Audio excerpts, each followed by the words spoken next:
سندھ حکومت کے کسی بھی محکمے میں کسی بھی عام شہری کا کوئی بھی جائز کام بغیر رشوت دیے نہیں ہو سکتا ہے. یہ ہم پوری تصدیق سے اور پورے یقین سے کہہ سکتے ہیں، گو کہ تلخ حقیقت ہے. چھوٹے سے چھوٹے کام کے لیے بھی دفاتر کے چکر کاٹنے پڑتے ہیں.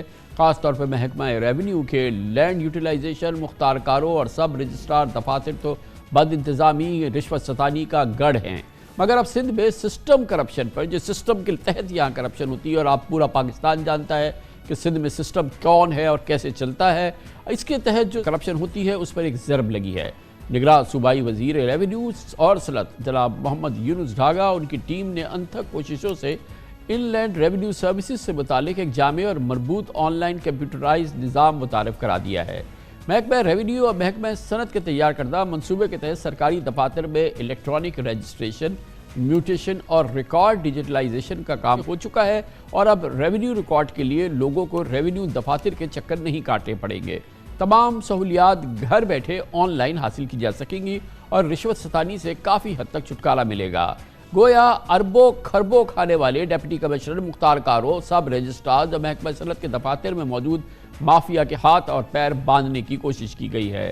پنجاب انفارمیشن ٹیکنالوجی بورڈ کی مدد سے سندھ میں شروع کیے گئے اس منصوبے کے تحت موبائل ایپ اور ویب سائٹ پورٹل کے ذریعے پراپرٹیز کے تمام دستاویزات اور ڈومیسائل وغیرہ کا حصول اور محصولات کی ادائیگیاں گھر بیٹھے آن لائن ہو سکیں گی.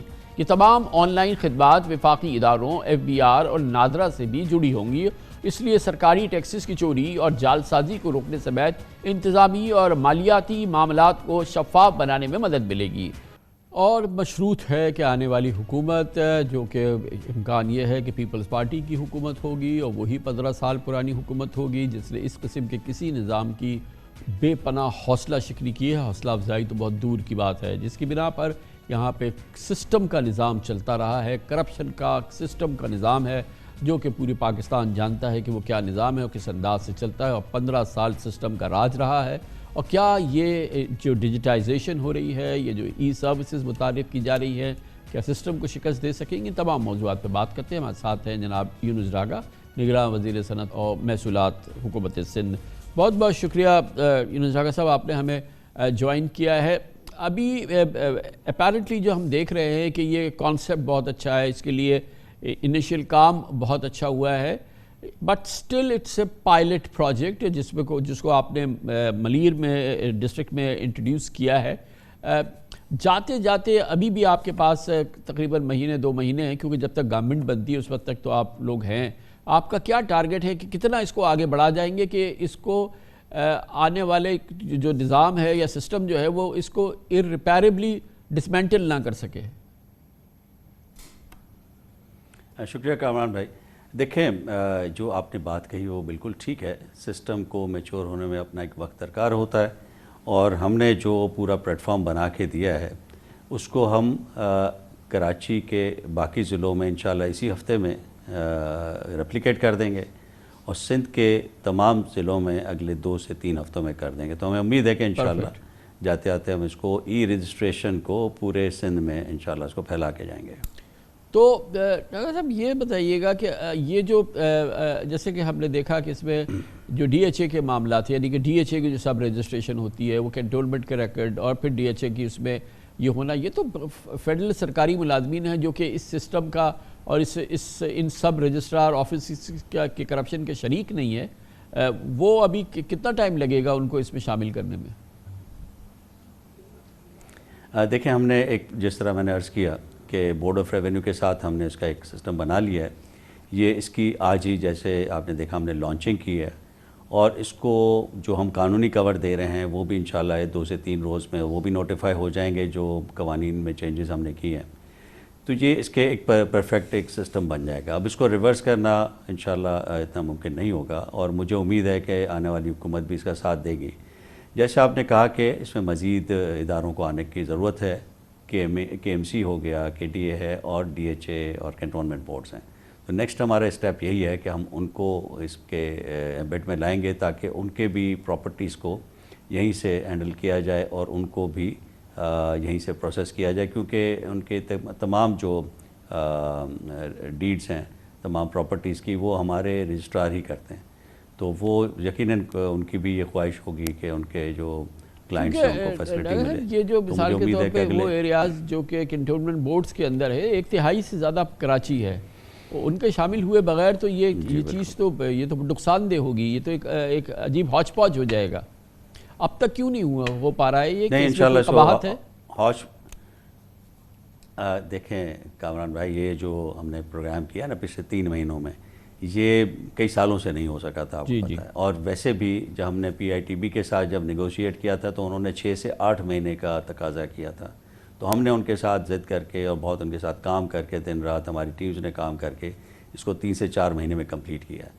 تو آپ کی بالکل یقیناً خواہش یہ ہوگی کہ ایک چیز پہلے ہی دن پرفیکٹ ہو, لیکن چیزوں کو پرفیکٹ ہونے میں ٹائم لگتا ہے, سسٹمز کو پرفیکٹ ہونے میں اور پراپرلی انٹیگریٹ ہونے میں ٹائم لگتا ہے. تو مجھے بہت زیادہ نہیں لگتا کہ وقت لگے گا. ہم انشاءاللہ اگلے ہفتے ہی ان کو سب کو انگیج کریں گے اور دیکھیں گے کہ ان کا سسٹمز ہمارے ساتھ کس طرح اٹیچ ہو سکتا ہے اور پی آئی ٹی بھی اس کے لیے کس طرح ایک ماڈیول بنا کے اس کو کنیکٹ کر سکتے ہیں. یہ جو اوورآل جو کرپشن کا منبع ہے سندھ میں, وہ تو خاص طور پہ کراچی کے جو زمینی معاملات ہیں, لینڈ ریکارڈز وغیرہ ہیں, یہ جو پورا جس کو کہ مختار کاروں کی مافیا رن کرتی ہے, اپنے لحاظ سے ریکارڈ بناتے ہیں, اپنے لحاظ سے تبدیل کر دیتے ہیں, اصل کو نقل بنا دیتے ہیں, نقل کو اصل بنا دیتے ہیں. یہ ایک جو ریکٹ ہے جس کو لیڈ کرتا ہے یہ سسٹم, اس کے ریکٹ کے حوالے سے یہ جو لینڈ ریکارڈ ہے اس کے حوالے سے, جیسے پنجاب میں آئی تھنک 100% ڈیجیٹائزڈ ہو چکا ہے یہ سارا نظام, اس حوالے سے کیا ہو رہا ہے اس حکومت میں؟ دیکھیں ہم نے جو شروعات کی ہیں, ہم نے ابھی پچھلے دنوں جو کیبنٹ میٹنگ ہوئی 3-4 دن پہلے, اس میں ہم نے بورڈ آف ریونیو کو ٹارگٹس دیے ہیں اگلے 3 سے 4 مہینے کے اندر ڈیجیٹائزیشن کا کام پورا کر لیں, خاص طور پہ ریکارڈز کی ری رائٹنگ کا کام, کہ جہاں جہاں پہ ریکارڈز خراب ہوئے ہیں. اس کے علاوہ ایک پوری اسکروٹنی کمیٹی نے بیٹھ کے ان تمام خراب انٹریوز کو نکالا ہے کراچی سے کہ جو کہ ڈاؤٹ فل ہیں اور جو کہ سپریم کورٹ کے بین کی خلاف ورزی میں کی گئی تھی. تو وہ ساری ہم جو ہے جتنی پروگرس ہے وہ انشاءاللہ سپریم کورٹ میں اسی ہفتے پیش کریں گے. تو ہمیں امید ہے کہ اس کے بعد آگے ان چیزوں کی حوصلہ شکنی ہوگی. دوسرا ایک جو بہت اچھی بات یہ ہوئی ہے کہ پچھلے کوئی 11 سال سے, آپ کو 2012 سے تقریباً 11-12 سال سے ایک چیز پینڈنگ تھی. سپریم کورٹ نے کہا تھا کہ ایک آپ ٹرانسپیرنٹ الاٹمنٹ پالیسی بنائیں, تو وہ پالیسی ہم نے بنا لی ہے, اپروو کر دیا کیبنٹ نے, انشاءاللہ 2-3 دن میں نوٹیفائی ہو جائے گی.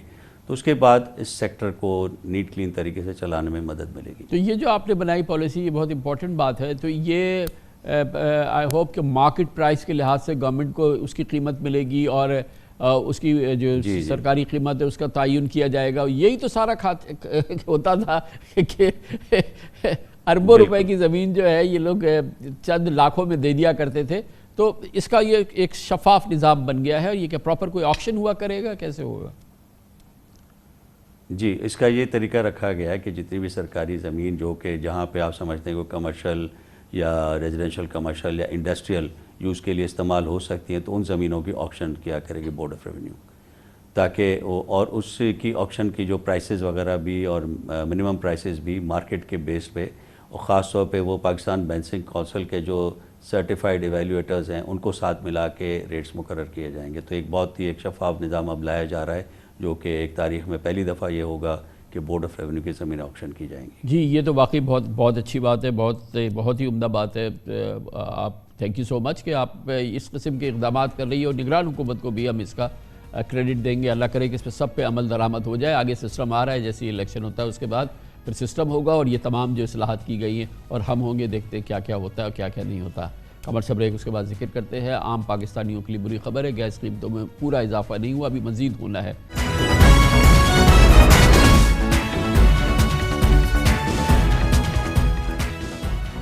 Welcome back. عوام اس وقت مہنگائی کے بوجھ تلے دبے ہوئے ہیں. پچھلے ماہ دسمبر میں مہنگائی کی شرح 29.7% ریکارڈ کی گئی. ان حالات میں بیچارے عوام گیس قیمتوں میں مزید اضافے کے لیے تیار ان کو ہونا پڑے گا. IMF کے شرائط کے تحت اگلے مہینے حکومت ملک بھر میں گیس کی قیمتوں میں مزید 41% اضافہ کرنا جا رہی ہے. اس وقت گیس سیکٹر کا گردشی قرضہ 3000 ارب تک پہنچ چکا ہے, جس کو کم کرنے کے لیے گیس قیمتوں میں ایک بار پھر اضافہ کرنا ضروری ہے. اطلاعات ہیں کہ مختلف کیٹیگریز کے صارفین کے لیے گیس کے نرخ میں مختلف اضافہ کیا جائے گا. تاہم IMF نے تمام صارفین کے لیے یکساں قیمتیں مقرر کرنے کی تجویز دی تھی۔ 2 روز قبل ایک رپورٹ میں IMF کا کہنا ہے کہ گیس کے ریٹ میں 6 ماہی اضافہ بر وقت کیا جائے گا، جبکہ اوگرا گیس کے ریٹ بڑھانے کے نوٹیفیکیشن بر وقت جاری کرے گا۔ ماہرین کے مطابق اس وقت گیس کی تقسیم کار کمپنیز میں ریونیو کا بحران ہے۔ مالی سال 2023 اور 2024 کے لیے SNGPL کو 250 ارب روپے جبکہ SSGC کو 65 ارب روپے سے زائد کے شارٹ فال کا سامنا ہے۔ بتایا گیا ہے کہ گیس کی قیمتوں میں اضافے سے SNGPL کو 180 ارب روپے اور SSGC کو 48 ارب روپے اضافی ریونیو حاصل ہونے کی امید ہے، جبکہ قیمتوں میں اضافے سے درآمدی RLNG پر بھی 72 ارب روپے اضافی آمدن ہوگی۔ دلچسپ بات یہ ہے کہ 3 ماہ قبل بھی نگراں حکومت نے گیس کی قیمتوں میں 194% اضافہ کیا تھا، جس کے بعد گھریلو صارفین کے لیے گیس کی قیمتوں میں 172%، کمرشل صارفین کے لیے 137%، جبکہ سیمنٹ سیکٹر کے لیے 193% اضافہ ہو گیا تھا۔ عجیب بات ہے کہ قیمتوں میں اضافے کے باوجود ملک کے بیشتر علاقوں میں گھریلو صارفین اب بھی گیس کی بدترین لوڈ شیڈنگ بھگت رہے۔ گیس کی قیمتوں میں متوقع اضافہ اور پاکستان کی موجودہ مجموعی انرجی صورتحال، اس پہ بات کرنے کے لیے ہمارے ساتھ موجود ہیں جناب سمیع اللہ طارق، ہیڈ آف ریسرچ پاک کویت انویسٹمنٹ، انرجی امور کے ماہر بھی ہیں سمیع اللہ طارق، بہت بہت شکریہ۔ طارق صاحب یہ بتائیے گا کہ بہت گیس کی قیمتیں بڑھ گئی ہیں، یہ باقی تھا، یعنی اتنی اضافہ ہوا، مسلسل ہم نے کئی مہینوں سے یہ صورتحال دیکھ رہے ہیں، لگ یہ رہا تھا کہ جتنی بڑھنی تھی بڑھ گئی، لیکن ابھی بھی اس میں اضافہ باقی ہے۔ ایک بہت بڑا اضافہ تو حکومت نے کر دیا ہے جو کہ ضروری بھی تھا، جس کے بعد ہی جیسے منسٹر صاحب بتا رہے ہیں کہ اب گردشی قرضہ میں اضافہ جو ہے وہ رک گیا ہے۔ تو جب اضافہ رک گیا تو میرا خیال ہے اب جو تجویزیں کمپنی نے جو دی ہے پٹیشن میں، اس پہ اوگرا میرا خیال ہے اتنا کوئی فراخ دلی سے اضافہ نہیں کرے گا، تو یہ 10% 15% تک اضافہ ہوگا۔ بٹ آپ دیکھیں اسٹرکچرل جو ایشو ہے ہمارا وہ یہی ہے کہ اب یہ جیسے IMF نے بھی ذکر کیا ہے کہ فرٹیلائزر کی کراس سبسڈی پرابلی ختم کرنی پڑے گی، اس کے علاوہ کیپٹیو پاور کو جو گیس جاری ہے ظاہر ہے اس کا بھی کچھ نہ کچھ سولوشن کرنا پڑے گا، ورنہ گریڈ پہ بجلی کی کنزمپشن کم ہے اور یہاں پہ ہمارے پاس گیس شارٹ ہے، تو ہمیں گیس ہمارے پاس کم ہے اور بجلی زیادہ ہے، تو ان دونوں کا تھوڑا بیلنس سیٹ کرنا پڑے گا۔ تیسرا ہے کہ گیس ایک نیچرل ریسورس ہے، آج بھی ہم جو ڈومیسٹک کسٹمر کو ہیٹنگ اور کوکنگ کے لیے جو گیس دے رہے ہیں 200 روپے MMBTU میں پروٹیکٹڈ کے نام پہ، وہ بھی ظاہر ہے ایک ضیاء ہے کیونکہ ہم گیس اس قیمت پہ دوبارہ جنریٹ نہیں کر سکتے۔ ایون اگر لوکل بھی، اگر آج جیسے گورنمنٹ نے ٹینڈر بھی کیے ہیں بلاکس، اگر وہاں پہ گیس نکلتی بھی ہے تب بھی وہ $5-6 MMBTU کے لگ بھگ آج کی قیمتوں پہ پڑے گی، وہ بھی تقریباً جو ہے وہ 1500 روپے کے اوپر بنتے ہیں، لیکن ہم اگر آج بھی 200 روپے میں وہ گیس بیچ رہے ہیں تو ظاہر ہے اس قیمت پہ دوبارہ گیس جنریٹ کرنا بہت مشکل ہے، نئی گیس کو نکالنا، اور اگر خدا نہ خواستہ جب ہم امپورٹ کر رہے ہیں تو وہ ہمیں 4000 روپے کے آس پاس پڑ رہے ہیں۔ سب سے بڑا ہمارے پہ بوجھ تھا ڈومیسٹک کسٹمر کا، ایک جانب ہم نے قیمتیں بڑھائی ہیں، دوسری جانب آپ کو معلوم ہے کہ غیر اعلانیہ لوڈ شیڈنگ کراچی جیسے علاقوں میں بھی ہے کہ تقریباً 12 گھنٹے کے لیے 10 گھنٹے کے لیے گیس بند بھی کر دی جاتی ہے۔ تو یہ 2 بڑے اقدامات ہیں جس سے کہ حالات میں کچھ بہتری آئی ہے، اور دوسری چیز یہ کہ یہ جو UFG ہے جو ان اکاؤنٹڈ فار، جو چوری ہوتی ہے گیس یا لیک ہو جاتی ہے، اس میں کمی نہیں ہو پا رہی ہے، یہ کیا عذاب ہے یہ خاص طور پہ SSGC کا ہم دیکھ رہے ہیں؟ دیکھیں 2 چیزیں، ایک تو ہے کہ گیس جیسی پروڈکٹ ہے تو اگر ہماری چونکہ سپلائی پیچھے سے کم ہو رہی ہے، ہر سال پروڈکشن کم ہو رہی ہے، تو ظاہر ہے آپ اس کے اندر گیس بجلی کی طرح تو ہے نہیں کہ آپ نے آن کر دی آف کر دی، آپ ایک سرٹن کوانٹٹی پائپ لائن میں چھوڑتے ہیں، اب ظاہر ہے وہ کنزمپشن چونکہ زیادہ ہے تو اس کی وجہ سے جو ہے وہ گیس پھر ختم ہو جاتی ہے اور پھر وہ ملتی نہیں ہے۔ اچھا اس کی وجہ سے کچھ کیا ہوا ہے، کچھ جگہ تو یہ ہو گیا کہ کافی لوگ اب الیکٹرک گیزر اور ہاٹ پلیٹ وغیرہ پہ شفٹ ہو گئے، تو ایونچولی ہمیں الیکٹریفیکیشن کی طرف تو جانا ہی ہے، تو یہ ایک اچھی ڈیولپمنٹ ہے۔ دوسرا کچھ لوگ اس کو سولر یا رینیویبل، ایون چھوٹے علاقوں میں، دیہی علاقوں میں بھی لوگ اب پینل کا یوزیج سولر پینل کا کافی کرنے لگ گئے ہیں، اور ایونچولی میرا خیال ہے سولوشن یہی ہے کیونکہ آگے جاتے ہوئے جو ہے وہ گیس اس طرح تو ہمارے پاس اور نکل نہیں رہی، ہماری آج بھی گیس کا شارٹ فال کنسٹرین ڈیمانڈ پہ بھی 3-3.5 billion cubic feet per day تو ہے، تو اس لیے ڈیفینیٹلی ہمیں اتنی گیس تو ظاہر نکلے گی نہیں، نہ ہم اتنی گیس امپورٹ کر کے بیلنس آف پیمنٹ پہ پریشر ڈال سکتے ہیں، اور تیسری طرف ہمارے پاس بجلی بھی زیادہ ہے تو اس طرف تو ہمیں موو ہونا ہی ہے۔ باقی یہ کہ ظاہر ہے آگے جاتے ہوئے ہمیں جو جیسے آپ نے کہا کہ UFG کیوں کم نہیں ہو رہا، تو یہ جو پرائسنگ کی ریفارم ہے یہ پرائسنگ تو ہو گئی، لیکن ظاہر ہے نیٹ تو ہمیں جو ہے وہ ایک تو گیس سیکٹر کو ڈی ریگولیٹ کرنا، ان کی جو گیس کمپنیاں ان کو انبنڈل کرنا، ٹرانسمیشن ڈسٹریبیوشن، پھر اس کے بعد چھوٹے چھوٹے ٹکڑے کر کے اس کو پرائیویٹائز کرنا، ایون پاور سیکٹر کے اندر بھی جو ہے یہی سولوشن ہے، کیونکہ ورنہ جب تک گورننس کنٹرول نہیں ہوگی ظاہر ہے لاسز سیکٹر کے اندر کنٹرول کرنا جو ہے وہ مشکل ہے۔ اور اچھا یہ بتائیے کہ یہ بڑا امپورٹنٹ ہے کہ یہ جو گیس کی قیمتوں میں اضافہ ہے یہ جو ہمارے یہاں مہنگائی کی شرح ہے، جو انفلیشن ہے، جس کی وجہ سے ہمارے یہاں انٹرسٹ ریٹ کم نہیں ہو پا رہے، یہ تمام صورتحال جو ہے یہ کتنا امپیکٹ کرے گی انفلیشن کی صورتحال پہ؟ اور جو ابھی بھی ہماری انفلیشن ظاہر ہے کہ وہ ٹیپر ڈاؤن کرتی نظر نہیں آ رہی ہے، تو اس کی کاسٹ وہاں پر بھی آئے گی نا؟ دیکھیں ایبسولوٹلی جب یہ گیس کی قیمت بڑی تھی اس وقت جو ہے وہ پی بی ایس نے جب رپورٹ کیا تو یہ کوئی 1100% انہوں نے انکریز رپورٹ کیا. اب انہوں نے کچھ پروٹیکٹڈ ان پروٹیکٹڈ کو کچھ کیا کہ کافی کسٹمر جو ہے پہلے پروٹیکٹڈ میں تھے جو ان پروٹیکٹڈ میں آ گئے. حالانکہ ٹیکنیکلی جو ہے اگر ایک سرٹن ریونیو ہم جنریٹ کر رہے تھے ڈومیسٹک کسٹمر سے، اور آج ایک ایسٹیمیٹ آپ نے لگایا کہ اگر وہی کنزمپشن رہتی ہے اور نئی قیمت ہوتی ہے تو اس پہ ایک یہ ریونیو آئے گا جس کے اندر فکس چارجز جو لگے ہیں وہ بھی انکلوڈڈ ہیں، تو وہ 120% کے لگ بھگ بنتا ہے. آپ 120-130% اتنا ہی انکریز رپورٹ کر دیتے، لیکن اب اس سے ہوا یہ کہ جب وہ 1100% آپ نے رپورٹ کیا تو وہ ویٹ میں ملٹیپلائی ہو کے 2% سے ہماری انفلیشن کا پورا جو کرو ہے وہ اوپر چلا گیا. اب یہ کہ آج اگر آپ نے کہا کہ 29% انفلیشن تھی تو یہ 29 نہیں ہوتی، یہ 27 ہوتی کیونکہ انڈیکس ایک دفعہ اوپر چلا گیا. تو اب اگر اس کے اوپر میرا خیال ہے کچھ ریزولوشن کی بات تو ہو رہی ہے، میرا خیال ہے اگر یہ ریزالو ہو جائے تو ڈیفینیٹلی اس جو رپورٹ تھی آئی ایم ایف کی، اس کے اندر آئی ایم ایف نے بھی یہی کہا ہے کہ on a forward looking basis real interest rates جو ہیں وہ پازیٹیو ہیں. تو ظاہر اگر یہ 2% کا ہمیں گیپ اور مل جاتا تو وہ پازیٹیو اور زیادہ ہوتے تو اسٹیٹ بینک کے پاس روم بھی ہوتا کٹ کرنے کا. تو یہ بتائیں کہ آج کی ایک اہم خبر یہ ہے کہ طویل عرصے کے بعد 8 بلاکس ہم نے ایکسپلوریشن کے لیے دے دیے ہیں. ساری اس میں پاکستانی ہے، سوائے شاید ایک کمپنی ہے جو چائنیز ہے، لیکن بہرحال یہ کہ ایک طویل عرصے کے بعد ایک بہت بڑی چیز ہونے جا رہی ہے.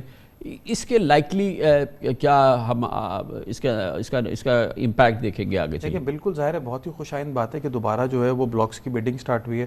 جنرلی ہمارا ایکسپلوریشن ریشو جو سکسیس ریشو ہے وہ بہت ہی اچھا ہے، 1:3 ہے، تو ہوپ فلی اس کے اندر ہمیں کوئی سکسیس اچھی مل جائے.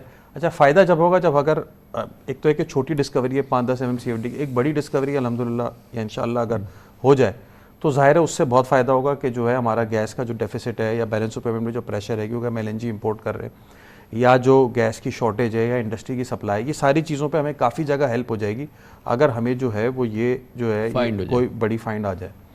تھینک یو سو مچ، بہت بہت شکریہ. سمیع اللہ طارق صاحب ہمارے ساتھ موجود تھے. کمرشل بریک، اس دوران نیوز ہیڈ لائنز دیکھیں، جس کے بعد ہم اپنے پروگرام کے باقی حصے کے ساتھ واپس آتے ہیں.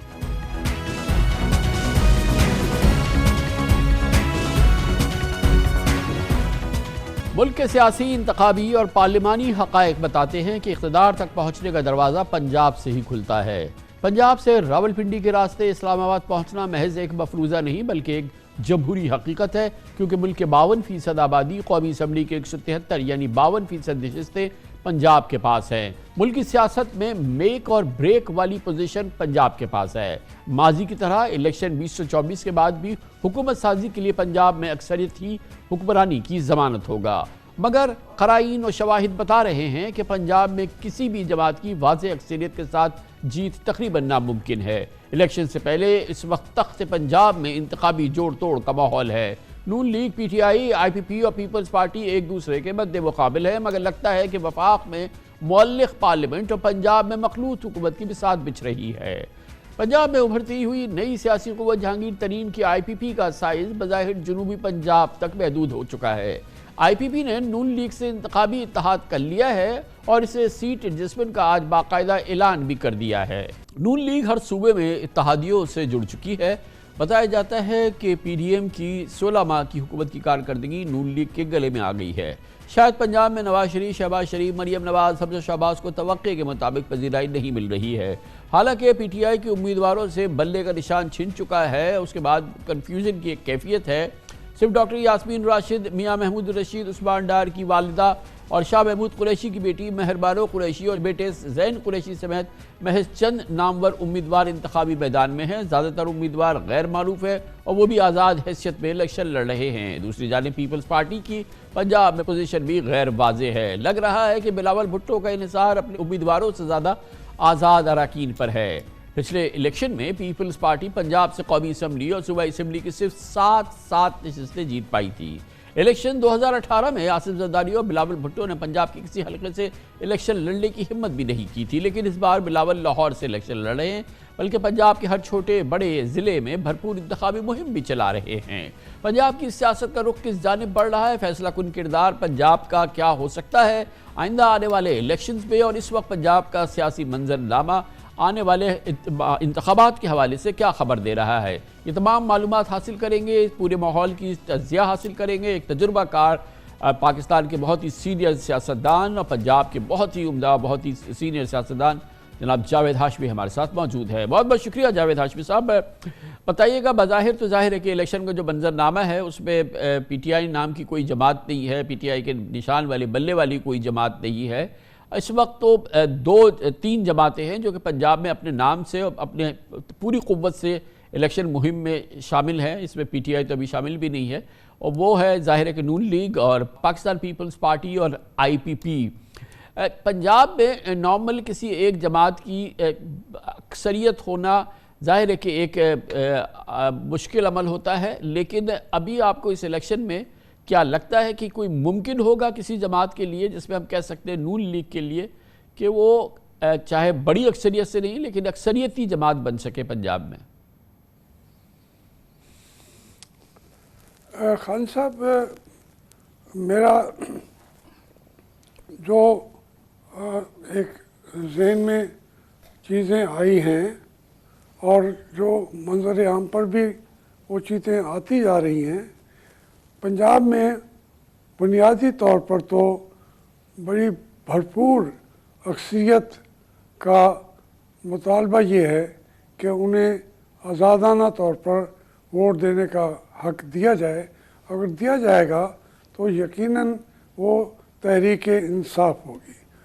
تقریباً ہر سٹی پہ ہر سیٹ پہ آپ اندازہ کریں کہ میاں صاحب کی اپنی سیٹ پہ بھی راشدہ یاسمین صاحبہ جو ہے وہ ایک ٹف ٹائم دے رہی ہیں.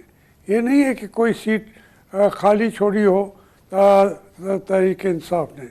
اب پیپل پارٹی کا جہاں تک تعلق ہے, ان کا زیادہ تر جو توجہ کا مرکز رہا ہے وہ ملتان کے اور ارد گرد کی سیٹیں ہیں, یا رحیم یار خان سے 2-4 سیٹوں کی جگہ پہ ہے. تو بیسیکلی جو بڑی پارٹیاں ہیں, جیسے آپ کہہ رہے ہیں کہ آئی پی پی, تو آئی پی پی تو کوئی پارٹی نہیں ہے, لیکن ان کو سیٹیں مسلم لیگ نون نے سرنڈر کر دی ہیں. وہ کیا وجوہات ہیں اس کی, اس میں تو ہم جان نہیں سکتے. یہ فرمائیے گا, بالکل ہم ان تمام موضوعات پہ بھی آگے آتے ہیں, لیکن جو بنیادی بات آپ نے کہی کہ اگر آزادانہ رائے کا استعمال کا حق مل جائے تو پنجاب میں ایک اکثریت جو ہے وہ پی ٹی آئی کو ووٹ دے گی, پی ٹی آئی الیکشن جیت جائے گی. مگر حقیقت گراؤنڈ کی یہ ہے نا ہاشمی صاحب کہ پی ٹی آئی نام کی تو کوئی جماعت ہے نہیں, پھر اس کا نشان بھی نہیں ہے, پھر ہر حلقے میں نہیں تو بہت سارے حلقوں میں ایسے لوگ امیدوار اتر گئے ہیں جو دعویٰ کر رہے ہیں کہ وہ پی ٹی آئی کے ہیں. تیسری بات یہ ہے کہ شہروں کی حد تک لوگ رسائی حاصل کر لیں گے, اپنی کانفرمیشن کر لیں گے کہ پی ٹی آئی کا کون سا کینڈیڈیٹ ہے, پھر وہ ووٹ جا کے ڈال دیں ایسی جماعت کو, ایسے شخص کو جس کے بارے میں ان کا خیال ہے یا ان کو لگ رہا ہے کہ وہ پی ٹی آئی کا ہے, اس کا انتخابی نشان نہیں ہے. لیکن جو چھوٹے شہر ہیں, جو گاؤں ہیں, جو اس طرح کے علاقے ہیں, وہاں پر کیسے ممکن ہوگا کہ یہ جو آپ کا جو پی ٹی آئی کے بارے میں آپ کا خیال ہے, صحیح ہے, اوپینین سرویز سارے یہ کہتے ہیں کہ پی ٹی آئی بہت مقبول جماعت ہے, لیکن شہروں کی حد تک تو ان معروضی حالات میں وہ کوئی تبدیلی ڈال سکتی ہے, لیکن گاؤں وغیرہ میں کیسے ممکن ہوگا؟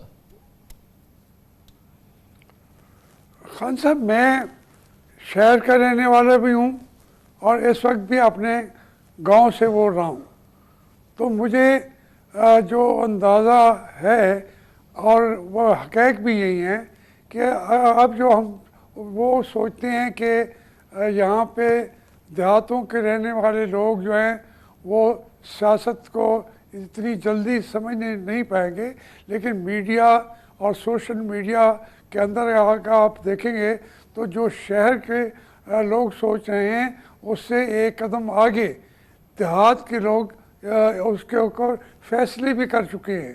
اس لیے یہ تصور چھوڑ دینا چاہیے ہمیں دیہاتی لوگ اور شہری لوگ. ہاں, یہ آپ کہہ سکتے ہیں کہ جو زیادہ اثر کا انداز ہونے والے کینڈیڈیٹس ہیں وہ دیہاتوں کے اندر وہ شاید مسلم لیگ کے نون کے پاس ہوں، لیکن اوورآل جو لوگوں کا جو ایک سیاسی شعور جو ہے وہ اتنا تیز ہو گیا ہے کہ وہ ان کو اس بات کی نہیں فکر کہ ہم کس کو یہ آپ نے صحیح کہا کہ بلہ بھی چھین لیا گیا، ان کو کئی نشان دے دیے گئے، لیکن جو ان کو لسٹ ملی ہے اس کو حرز جان کیے ہوئے لوگ آپ کو حیران ہو جاتے ہیں کہ میں دیہات کا رہنے والا ہوں، اور جب آج کل الیکشنوں کی وجہ سے ہر کوئی دیہاتوں میں بھی رہ رہا ہے، تو آپ جاتے ہوئے کسی آدمی سے پوچھیں جو بکریاں چرا رہا ہے، اس سے پوچھیں، آپ کو سیدھا جواب دے گا کہ میں دوں گا ووٹ، اور جو نشان ہے مجھے پتہ ہے، مجھے آپ بتانے کی کوشش نہ کریں۔ یہ عجیب صورت حال ہے خان صاحب، بدل چکا ہے مگر اسی گفتگو میں اسی جواب میں ہاشمی صاحب آپ نے فرمایا ابھی بیچ میں کہ کچھ ایسے لوگ جو کہ جیتتے ہیں وہ نون لیگ کے پاس ہے، گویا کہ آپ فرما رہے ہیں کہ الیکٹیبلز جو ہیں وہ نون لیگ کے ساتھ ہے مختلف علاقوں میں، جنوبی پنجاب اور دوسرے مرکزی پنجاب میں۔ تو دوسری جانب یہ فرمائیے گا کیا الیکٹیبلز کی حیثیت جو ہے ان کی تحلیل ہو چکی ہے ان الیکشن میں، یا تو ہر موسم میں جو الیکٹیبل ہیں پنجاب کے تو وہ الیکٹیبلز ہی ہوتے ہیں نا، وہ تو الیکشن جیتیں گے نا پی ٹی آئی اور نو پی ٹی آئی؟ دیکھیں جو الیکٹیبل ہے نا وہ بھی بہت سیانے ہیں، انہوں نے ان جماعتوں کے اندر بھی پہنچ چکے ہیں، خواہ پی ٹی آئی ہو خواہ مسلم لیگ ہو۔ اب مسلم لیگ کا یہ کلیم معمولی برحق نہیں ہے کہ ان کے پاس الیکٹیبل زیادہ ہیں، وہ بھی تمام پارٹیوں میں پھیل چکے ہیں، جو سمجھتے ہیں کہ کون سا رستہ میں ملتا ہے، اور وہ ان پارٹیوں کی مجبوری کو بھی آپ دیکھیں، اگر ان کو ایک جماعت کا بلہ نہیں ملتا، اس کا افراد نہیں ملتے، تو ان میں بھی کینڈیڈیٹ الیکٹیبل کی تعداد کافی آ چکی ہے۔ اس لیے ہم وہ یہ سمجھیں کہ اسے مسلم لیگ کو ایج ہے، یس اس میں تو شاید وہ بات کر لیں، لیکن جب اوورآل پنجاب کے اوپر نظر ڈالیں آپ، ہم اٹک سے لے کر رحیم یار خان تک اور میاں والی سے لے کر لاہور تک، یہ آپ اگر نظر ڈالیں گے تو وہ اس میں بھی اب الیکٹیبل جو نہیں تھے پچھلے الیکشن میں وہ الیکٹ ہو گئے پی ٹی آئی کے ٹکٹ پہ، اب وہ ان سے زیادہ متحرک بھی ہیں، لوگوں کو پہنچ بھی رہے ہیں۔ لیکن ہاشمی صاحب ایک بہت اہم بات یہ بتائیے کہ جب بھی الیکشنز ہوتے ہیں تو سب سے بڑی جو ووٹر ہے اس کی پہلی تو خواہش یہ ہوتی ہے کہ اس کی جماعت الیکشن جیتے، اس کی جماعت حکومت بنائے، اس کی جماعت کو اس کے کینڈیڈیٹ کو ووٹ دینے کا اس کو ذاتی طور پہ فائدہ ہو، یعنی ان دا سینس کہ اس کے علاقے میں کام ہو، اور پھر اس کی صوبائی حکومت بن جائے، اس کی مرکزی حکومت بن جائے، وہ کہہ سکے کہ میں نے جس کو ووٹ دیا ہے وہ وزیر اعلیٰ بن گئی ہے اس کی جماعت، اور اس کی جماعت نے وزیر اعلیٰ بنایا ہے، وزیر اعظم بنایا ہے۔ اس میں تو اس کی جماعت کا نام تک نہیں ہے، تو اس کی انسینٹیو کیا ہے؟ مطلب ایک عام آدمی کیا ہر آدمی آپ کے خیال میں نظریاتی طور پہ اتنا چارجڈ ہے کہ اس کو بتا دیا گیا کہ اس شخص کو ووٹ دو، اس سے تمہیں کوئی فائدہ ہو نہ ہو، ملک میں اس کی حکومت بنے نہ بنے، کوئی چیز نہ ہو، مگر اس کو ووٹ دے کے آ جاؤ، کیا وہ لیول آ چکی ہے؟ میں سمجھتا ہوں کہ لوگوں کو ایک چیز بہت چلی ہے، وہ کہتے ہیں ہماری جماعت کے بانی رہنما کو ہم ووٹ دیں گے تو اور طاقت ملے گی اور باہر بھی آ جائیں گے۔ پھر وہ سمجھتے ہیں کہ اگر ہم ووٹ دیں گے اقتدار میں آئیں نہ آئیں یہ بات تو اپنی جگہ ہے، لیکن چینج کے لیے ہمارا ووٹ ان پارٹیوں کو نہیں جانا چاہیے جو 40-50 سال سے برسر اقتدار ہیں اور ہمارے لیے انہوں نے کچھ نہیں کیا۔ اور یہ ایک احساس پیدا ہو چکا ہے۔ میں شاید اس سے تھوڑا سا اختلاف بھی کروں، لیکن یہ حقیقت یہی ہے کہ پوری قوم کے اندر حیران کن حد تک جتنے نیچے سروے کرتے ہیں پھر روکتے ہیں پھر لیکن ہاں ایک بات میں کہتا ہوں کہ بہت ساری سیٹیں ایک جب فری فیئر ماحول نہیں دیا گیا تو تو بہت ساری سیٹیں ایسی ہیں، یعنی میں ایک سیٹ کا ذکر کروں تو وہ صرف اور صرف انتظامیہ کی پوری قوت لگا کے وہ سول انتظامیہ ہو یا دوسری انتظامیہ ہو، وہ اس سیٹ کے لیے زور لگا رہے ہیں. میں صرف اشارتاً بات کروں گا. تو آپ اگر اس طریقے سے وہ زور لگائیں گے تو پھر کون مقابلہ کرے گا؟ جاوید ہاشمی بھی نہیں کرے گا. اچھا یہ صورتحالات بدقسمتی کی ہے، بدقسمتی کی ہے. ہاشمی صاحب یہ فرمائیے گا کہ اچھا یہ جو تیسری سیاسی قوت ہے جو کہ آئی پی پی کے نام سے سامنے آئی ہے، اب اس کے بھی جو کلیدی لوگ ہیں جو جنوبی پنجاب میں خاص طور پر ہیں، تو یہ تو ہمیشہ سے روایتی طور پہ الیکشن جیتتے ہیں نا، جہانگیر ترین الیکشن جیتتے ہیں، اور جو دوسرے جنوبی پنجاب کے دوسرے اضلاع ہیں جو قومی اسمبلی اور صوبائی اسمبلی کی نشستوں پہ کثیر تعداد میں وہ لوگ ہیں ان کے پاس جو کہ الیکٹیبلز ہیں، جو کہ ہمیشہ سے الیکشن جیتتے آئے ہیں، چاہے وہ کسی پلیٹ فارم سے لڑیں الیکشن. پھر انتظامی سپورٹ حاصل ہے، پھر یہ سپورٹ حاصل ہے کہ پی ٹی آئی کا نام نہیں ہے، بلہ نہیں ہے، یہ تمام چیزیں. تو یہ معاون ثابت نہیں ہوگی اس تیسری سیاسی قوت کی، کیونکہ اس کا آئندہ کے نظام میں بڑا ایک حصہ ہونے جا رہا ہے. خان صاحب میں آپ سے عرض کروں، ابھی آپ نے فرمایا ہے جہانگیر ترین صاحب کبھی بھی الیکشن نہیں جیتے. پہلی سیٹ دی ان کو احمد محمود نے، جو ان کا سالے بھی ہیں، طاقتور ہیں، اب پیپل پارٹی میں ہیں اور ان کا اب بھی سیٹیں ہیں. انہوں نے ان کو سیٹ آریاتاً دے دی. پھر لودھرا سے وہ لڑے اور وہ ہار گئے. پھر اس کو وہ جگہ خالی کرائی گئی اس آدمی کو جس کا نام صدیق بلوچ تھا، اس کو نااہل قرار دے کے. پھر اس طریقے سے ایک دفعہ اسمبلی کے اندر جہانگیر ترین صاحب تشریف لائے. پھر ان کے بیٹے لڑے، اس کو بھی لوگوں نے ووٹ نہیں دیا. کبھی وہ الیکٹڈ اس علاقے کے الیکٹیبل نہیں رہے. اب اگر وہاں سے ملتان سے جتوا دیا جائے گا تو پھر ایک اور الیکٹیبل کا اضافہ تو ہو جائے گا. یہ میں نہیں چاہتا کہ ایک ایک سیٹ کو، اگر یہ 6 کی 6 سیٹیں جو ہیں ان کی، علیم خان کا کچھ تو وقت ورک ہے، لیکن وہاں جو 2-3 آدمی ہیں یا 2-3 آدمی، 6 آدمیوں کی سیٹیں ہیں ان کے پاس. ان کے بہت زیادہ کینڈیڈیٹ بھی نہیں ہیں، لیکن ان کو جس طریقے سے کوششیں کی جا رہی ہیں سارے جیتیں گے بھی نہیں، وہ ہار بھی جائیں گے. تو اس کے لیے علاوہ یہ وہ نئی ابھرتی ہوئی یہ طاقتیں نہیں ہیں.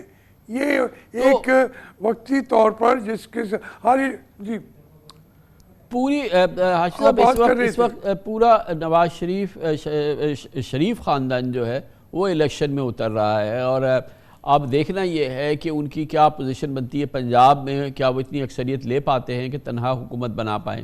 نہیں بناتے تو کیا ممکن ہوگا کہ شریف خاندان کا کوئی شخص، نواز شریف صاحب اور شہباز شریف جو ہیں، وہ بن جائیں وزیر اعظم اور پنجاب کی وزارت اعلیٰ بھی وہ اپنے گھرانے کے لیے مختص کر لیں؟ ایسا ہوا ہے، اس سے پہلے ہمیشہ ہوتا آیا ہے، اور اس دفعہ ایک نیا فیکٹر ہے. مریم نواز جو ہے پوری قوت سے نواز شریف صاحب کے ساتھ اس کیمپین میں ہیں، اور وہ نواز شریف صاحب کے بعد تقریر کرتی ہیں ہر جلسے کے اندر. تو ان کا فیوچر اور شریف خاندان کا فیوچر، اور اب تک جو فیڈ بیک آپ کے سامنے آیا ہے، وہ آپ کو کیسا دکھتا ہے اس الیکشن کے حوالے سے؟ خان صاحب جو اس وقت پنجاب میں جو بلاول ہیں وہ تو 5-7 جلسے کریں گے، 2-3-4 جگہ کو سلیکٹ کر کے 5 میں. صرف یہاں پہ الیکشن کمپین کی اجازت ہے مسلم لیگ نون کو، ان کو اجازت ہے. یہ اناؤنسڈ اور ان اناؤنسڈ وہ اجازت ہے. پی ٹی آئی کو کمپین چلانے کی، جلسہ کرنے کی اجازت نہیں ہے. ان کے کینڈیڈیٹ ابھی شاید یہ ان کو کال پارٹی نے دی ہے کہ آپ اتوار تک آپ ایمرج ہو جائیں، باہر نکلیں، کیونکہ ہر آدمی ابھی تک ڈرا ہوا ہے. اس وضع میں اگر جو ووٹر ہے وہ نہیں ڈرتا. عجیب یہ پارٹی ہے کہ کینڈیڈیٹ پیچھے ہیں، ان کے لوگ پیچھے ہیں، لیکن جو ووٹر ہے لیکن اب اس